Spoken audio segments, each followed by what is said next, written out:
family. It's Michael here. Hope everyone's doing well. Just a quick reminder that our next Revive Zoom meeting is going to be on March 6th at 2 p.m. So yeah, we hope to see you there. We'd love to have you join us for that time. And it's crazy now that we are in March 2021. It means that it's been about a year since the outbreak of the COVID-19 pandemic. It's crazy that we've been going through this for a year. And for me, it's actually also marked a year since I started this challenge with my coworkers to walk 10,000 steps a day. And we started this last March just because when we got sent home to work remotely, we were doing like no physical activity, and we all knew that we needed to do something to help us get outside and move around. And so for me, what I started doing is I would wake up early in the morning and go for a long walk, hour to hour and a half, just around the neighborhood in the morning before I start work.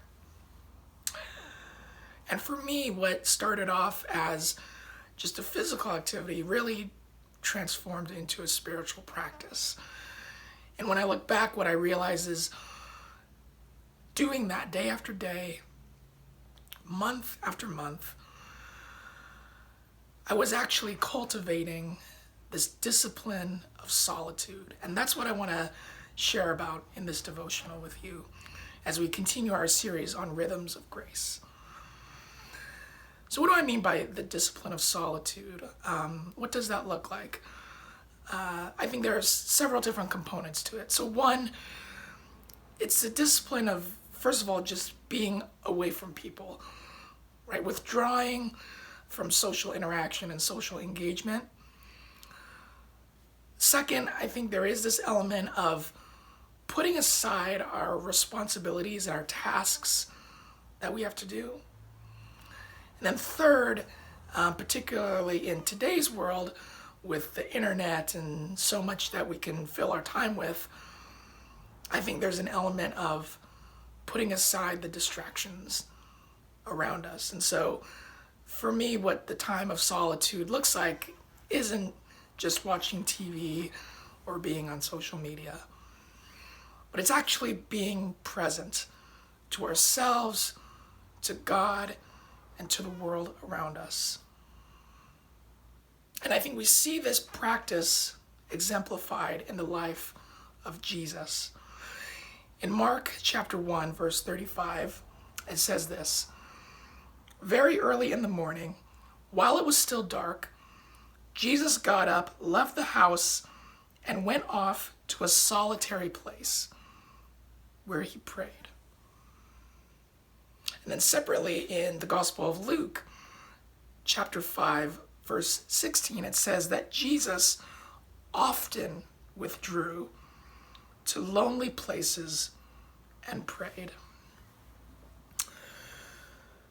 Now, what's interesting is we really don't get any other detail about what these times looked like for Jesus. All it says is that he went off, went to a solitary place, and he prayed. And that's all that we know.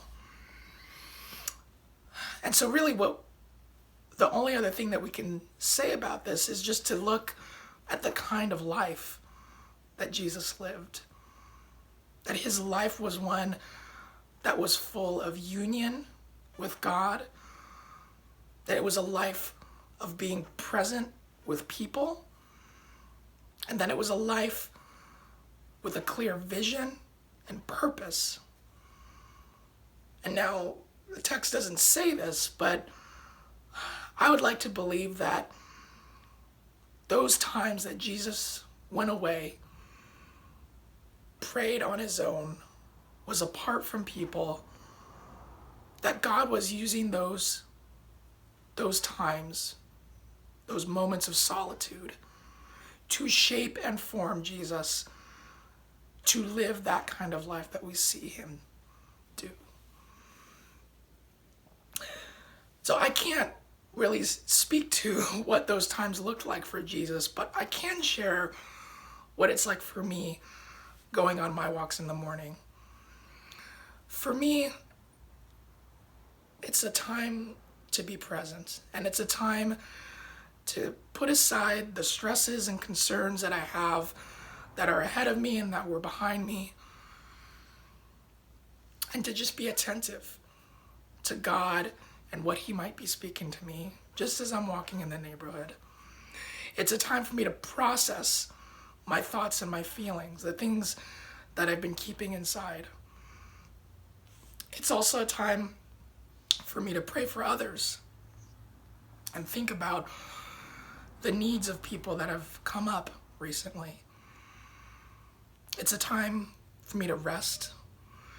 It's a time for me to enjoy just being outside, being in the midst of the world and God's creation. And it's a time for me to be filled.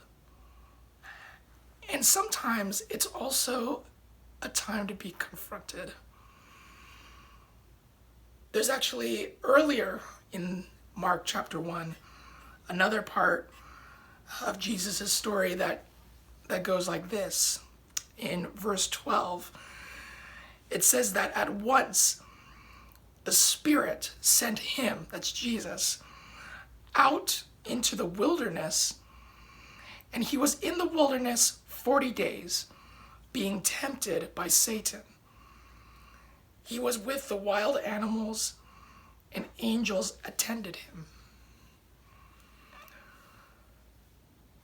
Now, what's interesting is that the word in the Greek for wilderness, when it says that Spirit drove Jesus to the wilderness, is the same word that when it says that Jesus withdrew to the solitary place or to the lonely places to pray. And so that story where Jesus goes into the desert, encounters the devil, and in other versions of that story that we read in the Gospels of Matthew and Luke, we see that the challenges that Satan gives to Jesus are really related to the depth of who Jesus is, what he thinks about himself, what he thinks about God.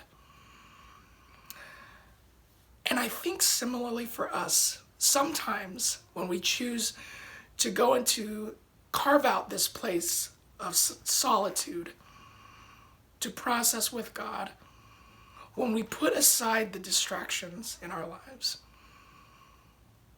that may bring up things that we've been carrying around inside.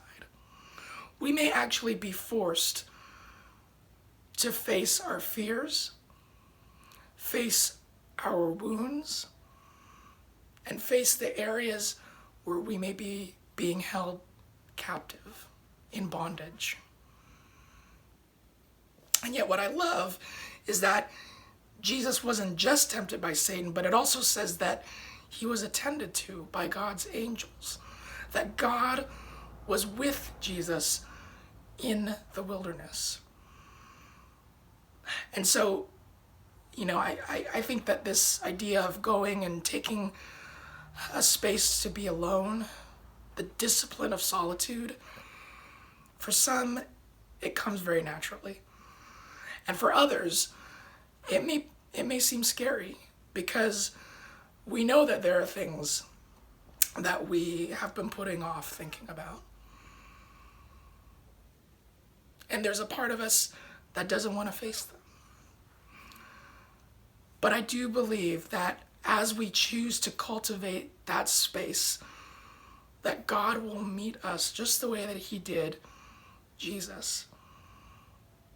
And as we continue to engage with God and wrestle with God, even in those times, that he will be shaping and forming us to the point where the place that was once a place of trial and testing becomes a place of refuge, as it did for Jesus, that the desert, the wilderness, became a place of refuge for him to go and be with God. Now, I don't think that solitude is something that God is demanding of us.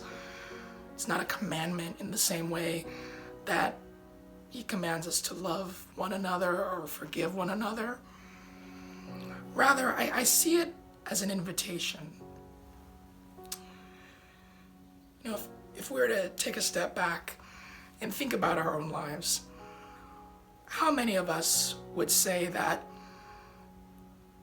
we actually feel scattered or restless or drained or overextended?